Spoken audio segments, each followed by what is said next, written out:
আসসালামু আলাইকুম গাইস, টিকটকে নতুন একটি আপডেট চলে এসেছে। আপনি যদি এআই দিয়ে কোনো ফটো বা কোনো টিকটক ভিডিও তৈরি করে সেই ভিডিওটা টিকটকে আপলোড করেন, এখন টিকটক ওইটা অটোমেটিক কিন্তু ডিটেক্ট করে ফেলবে যে আপনি ওই ফটোটা বা ওই ভিডিওটা এআই দিয়ে তৈরি করে তারপর এই টিকটকে আপলোড করেছেন, এবং সেটা তো ডিটেক্ট করবেই।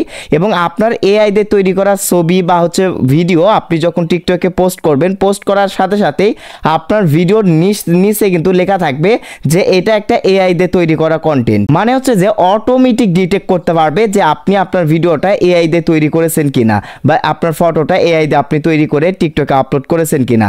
মানে আপনার ওই পোস্টের বা ওই টিকটক ভিডিও যখন আপলোড করবেন, আপলোড করার পর যখন ফর ইউতে যাবে, আপনার ফলোয়ার্সরা বা আপনার অডিয়েন্সরা কিন্তু যে নিচের দিকে এআই নামের একটা অপশন দেখতে পারবে, সেটা দেখে বুঝতে পারবে যে আপনি আসলে ওই ফটো বা ওই ভিডিওটা মানে এআই দিয়ে তৈরি করেছেন কোনো ওয়েবসাইট থেকে। সো এই আপডেট সম্পর্কে বিস্তারিত আপনাদেরকে জানাচ্ছি, ভিডিওটি সম্পূর্ণ দেখতে থাকুন। আর অবশ্যই চ্যানেলে নতুন হয়ে থাকলে চ্যানেলটিকে সাবস্ক্রাইব করে দিন। পারতেছেন, প্রথম আলোতে তারা বলে দিয়েছে এআই দিয়ে তৈরি ছবি বা ভিডিও শনাক্তে টিকটকে নতুন নিয়ম। সো এখানে বিস্তারিত তারা বলেছে, এই যে দেখেন, কৃত্রিম বুদ্ধিমত্তা এআই দিয়ে তৈরি করা ছবি বা ভিডিও আলাদাভাবে চেনার সুযোগ দিতে নতুন নিয়ম করেছে টিকটক। এই নিয়মের আওতায় নিজেদের প্ল্যাটফর্মে আপলোড করা মানে এআই দিয়ে তৈরি করা ছবি বা ভিডিও স্বয়ংক্রিয়ভাবে কন্টেন্ট ক্রেডেনশিয়াল বা ডিজিটাল জলছাপ যুক্ত করে দেবে চীনের ভিডিও নির্ভর সামাজিক যোগাযোগ মাধ্যমটি। মানে এখানে তারা যে বিষয়টা বলতে চাচ্ছে, আমি আপনাদেরকে একটা ওই যে এআই দিয়ে তৈরি করা ভিডিও টিকটক থেকে বেছে নিয়ে দেখাচ্ছি। তার আগে আমি আপনাদেরকে একটা জিনিস এখানে বলে রাখি, এই যে দেখেন, এই যে ব্যবহারকারীরা জানতে পারবেন ছবি বা ভিডিওর বিষয়বস্তু এআই দিয়ে তৈরি করা হয়েছে। গুজব বা ভুল তথ্য ছড়ানো ঠেকাতেই টিকটক প্ল্যাটফর্মটি এই নিয়ম তৈরি করেছে। মানে যে দেখেন, আপনি অনেকেই কিন্তু আছে, যেমন ধরেন বাংলাদেশের রাজনৈতিক বড় বড় নেতাদের মানে ছবি মানে ফেসে অ্যাড করে এআই এর মাধ্যমে নাচের ভিডিও তৈরি করে, মানে অনেক কিছু ভিডিও কিন্তু তৈরি করে মানে রাজনৈতিক নেতাদেরকে হ্যারাসমেন্ট করে। যাতে এইরকম না হয়, মানে কাউকে যেন টিকটকে এআই দিয়ে তৈরি করা ভিডিওর মাধ্যমে হ্যারাসমেন্ট না করা হয়, তো মানুষ যাতে বুঝতে পারে যে এটা আসলে উনি নয়, এটা হচ্ছে যে এআই দিয়ে তৈরি করা ভিডিও, এটা একটা ফেক ভিডিও। সে এই মানে এআই এর ওই অপশন দ্বারা যেন ফলোয়ার্সরা এটা বুঝতে পারে, সেই জন্যই টিকটক কিন্তু এই যে এআই এর এই নতুন নিয়মটা নিয়ে এসেছে। তো এখন আমি টিকটকে যাচ্ছি, যাওয়ার পর একটা এআই এর ভিডিও বা এআই দিয়ে তৈরি করা ফটো আমি আপনাদেরকে সিলেক্ট করে দেখাচ্ছি যে আসলে ওই আপডেটটি আসার পর টিকটক কীরকমভাবে বুঝতে পারবে বা আমরা কীরকমভাবে বুঝতে পারবো যে এই কন্টেন্ট বা এই ফটোটা হচ্ছে যে এআই দিয়ে তৈরি করা।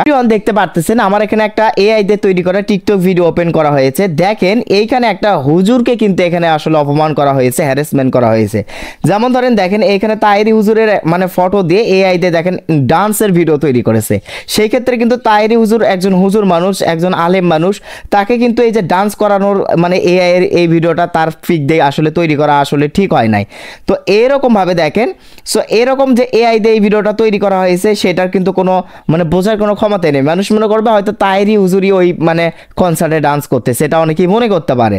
কিন্তু এই ভিডিওটা যে এআই দিয়ে তৈরি করা, সেই লেখাটা এই যে টিকটক ভিডিওর এই যে নিচের দিকে থাকবে এআই নামের একটা অপশন থাকবে, যে অপশন মানে আপনারা দেখলেই বুঝতে পারবো এই ভিডিওটা এআই দিয়ে তৈরি করা। এই ভিডিওটা আসলে যার ফেস এই ভিডিওতে অ্যাড করা হয়েছে, এই ভিডিওতে আসলে সে আসল লোক নয়, এটা আসলে ফেক এবং এটা এআই দিয়ে তৈরি করা হয়েছে। যে নিচে এআই নামের বা যে কোনো একটা লেখা থাকবে, যেটা দেখে আমরা বুঝতে পারবো যে এটা হচ্ছে এআই দিয়ে তৈরি করা ভিডিও।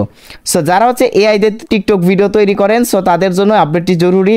সো এখন কিন্তু এআই দিয়ে ভিডিও তৈরি করলে টিকটক অটোমেটিক সেটা ডিটেক্ট করবে এবং নিচের দিকে কিন্তু এআই এর একটা লেখা দিয়ে দেবে, যেটা দেখে আপনার অডিয়েন্স বা ফলোয়ার্সরা বুঝতে পারবে যে এই ভিডিওটা বা এই ফটোটা আপনি এআই দিয়ে মানে যে কোনো একটা ওয়েবসাইট থেকে তৈরি করেছেন। সো টিকটকের এই আপডেটটি আমার কাছে ভালো লেগেছে, কারণ হচ্ছে অনেকেই আছে যে মানে বিভিন্ন মানে অন্যজনকে হ্যারাসমেন্ট করার জন্য এই যে এআই দিয়ে বিভিন্ন ধরনের ভিডিও তৈরি করে টিকটকে আপলোড করে, সো তার নামে ট্রোল করে। সো এটা কিন্তু এখন অনেকেই করতে পারবে না। সত্যিতে এই আপডেট যখন পুরোপুরিভাবে চলে আসবে অবশ্যই আপনাদেরকে ভিডিও দিয়ে জানাবো। জাস্ট এখানে একটা নিউজ মানে অ্যানাউন্সমেন্ট করা হয়েছে। সো আপডেটটি যখন আসবে তখন আমি আপনাদেরকে জানিয়ে দেবো। দেখা হবে নেক্সট কোনো ভিডিওতে। সেই অবধি সকলে ভালো থাকুন, সুস্থ থাকুন, টাটা।